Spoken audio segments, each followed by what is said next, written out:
할렐루야. 오늘 하루도 주님의 은혜가 성도님들의 가정에 충만히 임하길 간절히 소망합니다. 아멘. 사랑하는 성도 여러분, 성경을 오랫동안 읽고 깊이 묵상하다 보면은 깨달아지는 것이 있습니다. 무엇이냐? 하나님이 가장 싫어하시는 두 가지가 깨달아진다라는 겁니다. 여러분, 하나님이 가장 싫어하시는 두 가지가 무엇일 것 같습니까? 하나는 교만하는 것이고요, 하나는 불성실한 것입니다. 하나님께서는 교만한 자를 내치십니다. 하나님 필요 없어요, 이건 내가 알아서 할게요 하는 게 교만 아니겠어요?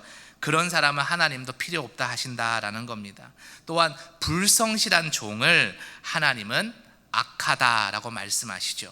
달란트 비유에서 우리가 이미 들었던 표현이지요. 그러니 우리는 인생을 살아가면서 이 두 가지 악덕을 멀리해야 됩니다.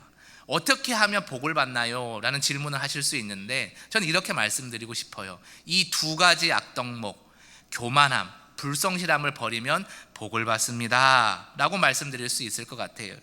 기도만 한다고 여러분 복을 받는 것이 아닙니다. 우리가 기도하는 이유는요, 하나님의 마음을 알기 위함이죠. 이거 해주세요가 기도가 아니라 하나님의 뜻은 무엇입니까? 말씀하여 주옵소서, 종이 듣겠나이다. 이게 기도의 본질 아니겠습니까? 이것이 기도인데, 그래서 하나님의 마음을 알게 된 사람은요, 결코 교만과 불성실함의 자리에 앉을 수 없다는 사실이지요. 그런데 오늘 본문의 이스라엘 백성은 어떻습니까? 이 두 가지를 범했습니다. 가나안 땅에서의 첫 전투, 그러나 가장 큰 이 성읍이 있는 여리고와의 전투에서 어떻게 했습니까? 하나님의 온전하신 계책대로 승리를 하지 않았습니까? 하나님의 이 지분이 100%인데 본인들이 마냥 이 승리의 지분이 있는 것처럼 자신들의 이 사리사욕을 채운 사람들이 있었죠. 이 대표적인 사람이 누구였습니까? 아간이었습니다. 여러분, 아간만 이런 마음을 가지고 뒷주머니를 찼을까요? 저는 그렇지 않다라고 생각을 합니다. 대다수의 백성의 마음도 아간과 비슷했겠지요. 심지어 여호수아의 태도는 어땠습니까? 아이성을 점령할 때 전력을 다하지 않았습니다. 여리고 성도 손 안 대고 이겼는데 저 코딱지 같은 아이성 하나 점령하는데 무슨 많은 군사를 보낼 필요가 있냐라는 생각을 했을 거예요. 그래서 군사를 실제로 하나님의 명도 없이 줄이는 이 나쁜 짓을 했다는 것이죠. 이 전형적인 성경의 악덕목, 교만과 불성실함이 여호수아를 포함해서 이스라엘 백성들에게 있었으니 아이성을 하나님이 치신 것이 아니라 이스라엘 백성을 치셨다라는 사건이 어제 본문까지의 이야기였습니다. 오늘 본문이 여호수아 8장에서는요, 이 절치부심한 이스라엘 백성들이 기록되어 있습니다. 여리고성을 점령할 때보다도 더 겸손하고 승리의 날을 바짝 간 하나님 군대의 위용이 드러나지요. 이제 그들에게는 한 가지 정신만이 있을 뿐입니다. 하나님 말씀하여 주옵소서, 종들이 듣겠나이다. 바로 겸손과 순종이 세워졌다라는 겁니다. 여러분, 이 마음으로 하나님의 명령을 이들은 기다리고 있습니다. 하나님께서는 승리의 준비가 이미 된 이스라엘 백성들과 지도자 여호수아를 향해서 세 가지 명령을 하고 계십니다. 첫 번째 명령은 이것입니다. 아이성의 왕과 성읍을 진멸하라 라는 것이죠. 본문 2절 상반절입니다. 너는 여리고와 그 왕에게 행한 것 같이 아이와 그 왕에게 행하되. 아멘. 여리고성에 행한 대로 똑같이 행하라는 것은 무엇입니까? 진멸입니다. 헤렘이라는 명령입니다. 여러분, 진멸이라는 것은요, 대충 빼앗으라라는 것이 아니라 온 힘과 온 마음과 온 정성을 쏟아서 그 명령을 수행하라는 것입니다. 여러분, 하나님이 왜 진멸이라는 무서운 명령을 하실까요? 잔인하기도 하고 비인간적이고 비윤리적으로 보이잖아요, 솔직히. 또 사랑의 하나님이라는 속성과는 완전히 맞지 않는 명령인데 왜 그 명령을 하시겠습니까? 어떻게 인간이 그 모든 것을 헤아릴 수 있겠습니까마는 신학자들은 이렇게 얘기합니다. 하나님은 진멸을 통해서 이 모든 땅에 하나님의 공의로운 심판을 나타내려 하심이다라는 겁니다. 여러분, 당시에 가나안 족속은 어떤 삶을 살았는지 아십니까? 엄청난 죄악의 구덩이에서 살았다는 겁니다. 우상 숭배는 기본이고요, 이 인신제사, 사람을 죽여서 제사를 지내는 것이 있었는데 심지어 자신의 아들 아동 희생 제사도 있었다는 거예요. 이 몰렉에게 자녀를 제물로 바치는 것이 허다했고요, 성적인 타락, 극심한 도덕적 윤리적 타락이 만연했다라는 거예요. 하나님은 온 땅의 하나님이시고 하나님은 선한 하나님이시죠. 악의 하나님이 아니십니다. 그래서 공의라는 것은, 심판이라는 것은 무엇이냐면 이 땅에 선을 그대로 두는 것이고 악은 뽑아 사라지게 하는 것입니다. 진멸을 명하신 것은 단순히 사람을 해하라 라는 악한 의도로 보이는 것이 아니라 이 땅에 악을 뽑아 사라지게 하라는 하나님의 강력한 명령이라는 겁니다. 여러분, 이스라엘 백성들에게 이것을 왜 시켰을 것 같습니까? 그 땅이 하나님의 선으로, 공의로 변화되게 하라는 하나님의 명령이었다라는 겁니다. 동시에 너희도 이렇게 악한 짓을 하면 너희도 이 땅에서 뿌리 뽑히리라는 것을 가르쳐주기 위한 하나님의 교훈의 도구이기도 했습니다. 그럼 여러분, 우리가 이 말씀을 받고 어떤 삶을 살아야 되겠습니까? 우리가 교회를 다니고 우리가 직분자가 되었기 때문에 안전하고 복을 받을 거야 라는 생각이 아니라, 우리가 하나님의 말씀을 붙들고 공의를 이루고 선을 이루고 말씀에 순종하며 살아갈 때 하나님이 여리고 성도 부서뜨려 주시는 능력으로 우리를 도우시지만, 반대로 상상하기 싫지만 우리가 교만하고 불성실하고 우리가 하나님 아닌 다른 우상을 가지고 살아가면 어떻게 하신다는 겁니까? 아이성을 부수듯이 우리도 부순다라는 겁니다. 그러니 언제나 말씀 앞에 순종하고 겸손한 삶을 살아가시는 성도님들 되시기 바랍니다. 우리가 하나님 앞에 겸손하고 그 마음으로 기도하며 나아가면 여리고 성을 손 하나 대지 않고 무너뜨리셨던 하나님의 권능이 우리를 돕고 우리를 인도하시리라 믿습니다. 아멘. 두 번째 하나님의 명령은요, 여리고 성과는 달리 전리품을 취하라라는 명령이었습니다. 본문 2절 중반절입니다. 오직 거기서 탈취할 물건과 가축은 스스로 가지라. 아멘. 왜 하나님께서는 여리고성에서는 전리품 챙기면 안 된다, 심지어 아간이 챙겼을 때 이 전투에서 이 실패하게를 만드셨는데 왜 아이성에서는 취하라라고 허락하셨을까요? 여리고성은 여러분 첫 번째 가나안 전투입니다. 이 첫 번째는 하나님께 굉장히 중요한 숫자예요. 왜냐? 하나님이 직접 나아가시는 것이고 하나님이 직접 하신 것을 상징합니다. 하나님께 온전한 경배와 예배를 드리는 것을 훈련하는 시간이기 때문에 전리품은 다 하나님의 것입니다.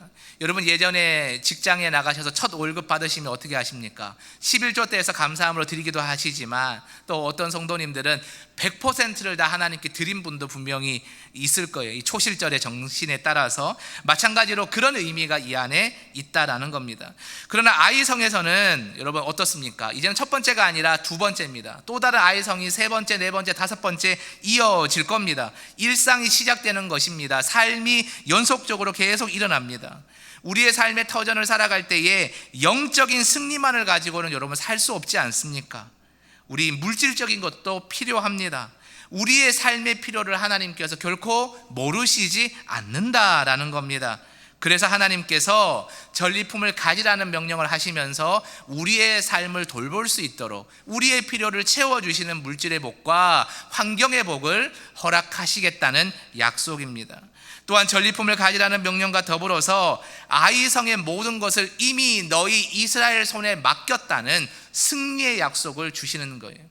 여러분, 우리는 일상을 살아갈 때 교회에서만큼 자신감을 가지지 못하고 살아가는 경우가 있습니다. 왜 그럴까요? 하나님께서 이 땅 가운데서도 내가 승리할 것이라는 확신의 약속을 주시지 않았다라는 은연중의 생각 때문입니다. 여러분, 그렇지 않습니다. 하나님께서는 아이 품의 전리품을 가지라는 말씀처럼 우리에게 이미 승리의 약속을 일상 가운데서, 삶 가운데서, 세상 가운데서도 주셨다는 겁니다. 우리가 믿어야 담대하게 세상이라는 아이성을 향해 나아갈 것 아니겠습니까? 여러분, 하나님이 세상에서도 우리가 승리할 수 있는 모든 것을 준비하셨다는 것을 믿으시기 바랍니다. 그리고 성큼성큼 나아가시는 성도님들 되셨으면 좋겠습니다. 또한 거기에서 끝나는 것이 아니라 여러분의 자녀와 자녀 손들에게도 예수 잘 믿어라, 하나님 잘 섬겨라, 순종해라, 그러면 세상에서도 여리고성이든 아이성이든 그건 난 모르겠고 하나님께서 반드시 무너뜨리실 것이다. 아멘. 그러니 담대하게 나아가라. 이렇게 여러분 자녀와 자녀손들에게 말씀해 주시고 축복해 주시면 그 자녀가 하나님 안에서 잘 될 줄 믿습니다. 그 명령을 복이라 여기시고 오늘도 하나님의 이 명령을 기쁨으로 순종하시는 성도님들 되시기 바랍니다. 아멘. 마지막 세 번째 명령은요, 세상과 싸울 때 하나님의 전술을 따르라는 것입니다. 본문 12절에서 14절입니다. 그가 약 5,000명을 택하여 성읍 서쪽 베델과 아이 사이에 매복시키니 이와 같이 성읍 북쪽에는 온 군대가 있고 성읍 서쪽에는 복병이 있었더라. 여호수아가 그 밤에 골짜기 가운데로 들어가니 아이 왕이 이를 보고 그 성읍 백성과 함께 일찍이 일어나 급히 나가 아라바 앞에 이르러 정한 때에 이스라엘과 싸우려 하나 성읍 뒤에 복병이 있는 줄은 알지 못하였더라. 아멘. 하나님께서 이 작은 아이성을 점령하시기 위해 친히 준비하신 전술은 매복 전술이었습니다. 아이성은 여리고성에 비해 성읍이 굉장히 작습니다. 이 작다는 것은 사람이 작다는 것이고 사람이 적다는 것은 군사에서도 터무니없이 적다라는 것이죠. 굳이 매복까지 해서 함락시킬 필요가 있을까라는 의구심이 들 수 있지 않겠습니까? 그런데 여호수아와 백성들은 하나님께 반문하지 않습니다. 의심하지 않습니다. 명령 따라서 온 힘을 다해 매복을 준비합니다. 여러분 3절 보시면요, 처음 매복군이 몇 명이냐면 3만 명입니다. 여러분 몇십만 명 정복하는 거 아니지 않습니까? 작은 성 하나잖아요. 그런데 3만 명을 매복군으로 삼았다라는 겁니다. 후에는요 12절을 보면은 5,000명을 추가로 매복군으로 또 세웠다라는 겁니다. 철저한 이중 매복 전술이죠. 뿐만 아니라 여호수아 지도자들은 백성들 가운데서 밤을 지새우면서 전선의 가장 앞에서 전투를 준비합니다. 여러분 아이성 점령할 때는 여호수아가 어떻게 했습니까? 자기는 전투에 참여도 하지 않고 전투에 나가는 백성들의 숫자도 많이 줄여버리지 않았습니까? 아이성 때와는 확연히 다른 모습입니다. 여러분 모든 준비가 끝나고 작전이 시작되었습니다. 여호수아가 이끄는 본진이 아이성의 이 군대를 유인했고 이 교만에 취한 아이성의 왕과 군대는 의심조차 하지 않고 본진을 따라갔습니다. 이제 이스라엘을 다 멸해야 되겠다, 저 도망가는 거 봐라 하고 의심하지 않고 따라 나갔다라는 거죠. 성을 텅 비워놓은 채 나갔습니다. 이 성에 두 매복 진영이 동시에 들어가서 사실상 무혈 입성을 하게 된 것이죠. 하나님의 놀라운 전술이 승리를 거머쥐었습니다. 우리 성동격서라는 이 말이 있지 않습니까? 이 전술보다 더 놀라운 전술이 오늘 나타나는 것이지요. 말씀을 맺습니다. 사랑하는 성도 여러분, 하나님은 이처럼 작은 아이성 하나를 무너뜨리시는데도 온 힘과 지혜를 다하기를 원하십니다. 세상에 여러분 작은 일은 없습니다. 이 정도는 쉬우니까 기도하지 않아도 돼, 이 정도는 그냥 하면 돼, 내 인생이 몇 년인데, 내 인생에 이 내공이 얼만데 이건 그냥 하면 돼, 이렇게 하나님은 우리가 생각하고 행동하는 것을 좌시하지 않으십니다. 모든 일에 최선을 다하기를 원하십니다. 그리고 그 일을 해내는 동안 하나님만을 붙들고 간절히 기도해서 하나님이 아니면 이 작은 것도 할 수 없는 나는 아이입니다, 나는 어린아이입니다, 하나님 저를 붙들어 주옵소서, 이렇게 겸손과 성실로 하나님께 나아가기를 원하신다라는 겁니다. 오늘 말씀을 깊이 묵상하시면서 우리 삶의 모든 일들, 예컨대 기도의 제목이든 세상의 일이든 가정의 일이든 또 일상의 여러 가지 일이든지 간에 다 하나님께 온전히 맡기시기 바랍니다. 하나님의 전술과 지략으로 무장하시기 바랍니다. 교만과 불성실이 아니라 겸손과 성실로 여러분의 길을 꾸준히 가시기 바랍니다.